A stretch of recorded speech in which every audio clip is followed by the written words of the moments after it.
سحری کے تعلق سے چند سوالات آپ سے کرنے ہیں۔ سحری نہیں کر سکے تو اب روزہ کس طرح جاری رکھیں؟ سحری تو پانی پی کر بھی ہو سکتی ہے، ایک کھجور کھا کر بھی ہو سکتی ہے۔ سحری روزہ رکھنے والے کے لیے سنت ہے۔ اگر سحری کے بغیر بھی کوئی روزہ رکھتا ہے روزہ ہو جاتا ہے۔ جو لوگ بغیر سحری کے روزہ رکھ لیتے ہیں کیا وہ گناہ گار ہیں؟ گناہ گار نہیں ہے۔ جو ٹی وی پر اذان ہوتی ہے اس سے سحری افطاری کی جا سکتی ہے؟ اعتماد نہیں کرنا چاہیے کہ اب جیسے کراچی میں بھی علاقے بدلتے ہیں تو کچھ ٹائم بدلتا ہے، لیکن ہمارے یہاں تو پورے کراچی کو جو کور کر لینا اس ٹائم پر یہ افطار سحری کے اعلانات کی ترکیب ہوتی ہے، لیکن ہر چینل یہ کرتا ہو یہ ضروری نہیں ہے، یہ احتیاط ہے۔ کیا سحری کرنے کے بعد دعا قبول ہوتی ہے؟ سحری کے بعد دعا قبول ہوتی ہے۔ سحری کس چیز سے کرنا سنت مبارکہ ہے؟ کھجوروں کا تو حدیث پاک میں تذکرہ ہے۔ اللہ پاک کے پیارے حبیب صلی اللہ علیہ وسلم نے ارشاد فرمایا نعم السحور التمر، یعنی کھجور بہترین سحری ہے۔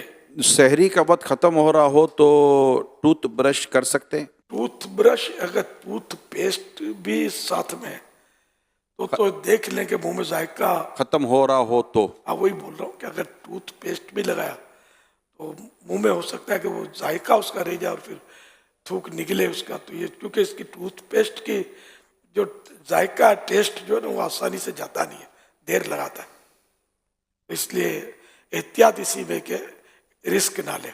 کچھ دیر پہلے کر لیں۔ اتنی دیر پہلے کر لے کہ منہ کا ذائقہ وہ نارمل ہو جائے۔ کیا سحری کے لیے سونا ضروری ہے؟ سحری کے لیے سونا شرط نہیں ہے۔ غسل فرض ہو تو کیا سحری کر سکتے ہیں یا کیا روزہ بھی رکھ سکتے ہیں؟ ہاتھ دھو کر کلی کر کے سحری کر سکتے ہیں۔ اگر کسی نے روزہ بھی رکھا اس حالت میں تو روزہ فرض ادا ہو جاتا ہے اس کا، لیکن یہ کہ اگر نمازیں بھی قضا ہو جاتی ہیں تو پھر تو سخت گناہ گار ہے۔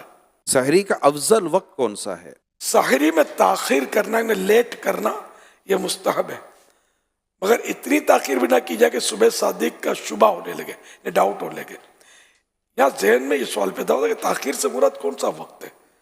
مفتی احمد یار خان صاحب فرماتے ہیں اس سے مراد رات کا چھٹا حصہ ہے، تو چھٹا حصہ جو ہے وہ افضل ہے۔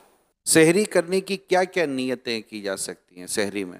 بہترین نیت یہ ہے کہ میں سرکار صلی اللہ علیہ وسلم کی سنت پر عمل کر رہا ہوں، روزے پر اس سے قوت حاصل کروں گا، واقعی روزے پر قوت حاصل ہوتی ہے۔ اب رات بھر کھائے پیے نہیں پھر روزہ رکھے گا تو جو حالت ہوگی۔ جب بھی کھانا کھائیں کوئی مطلب ایسی چیز جس سے قوت حاصل ہوتی ہو تو پھر اس میں یہ نیت اتنی کم از کم نیت کر لینی چاہیے کہ عبادت پر قوت حاصل کرنے کے لیے کھا رہا ہوں، یہ کہ بسم اللہ پڑھ کے کھاؤں گا، سحری کے بعد دعا کروں گا کہ سحری کے بعد دعا قبول ہوتی ہے، تو اس طرح مزید نیتیں اضافہ کر سکتے ہیں۔ روزے کی نیت کیا زبان سے کرنا ضروری ہے؟ نہیں، دل میں نیت ہونا کافی ہے۔ اب دل میں نیت ہے اور زبان سے کہہ لینا اچھا ہے۔ کیا محلے کی آخری اذان تک سحری جب اذان سے سحری کا تعلق ہی نہیں ہے تو آخری ہو یا پہلی ہو، اگر صبح صادق سے پہلے اذان ہوئی تو اذان دہرانی پڑے گی، اور اگر صبح صادق سے بعد ہوئی تو اذان صحیح ہوئی۔ اگر اس پر کسی نے کھایا پیا تو اس کا روزہ صحیح نہیں ہوا۔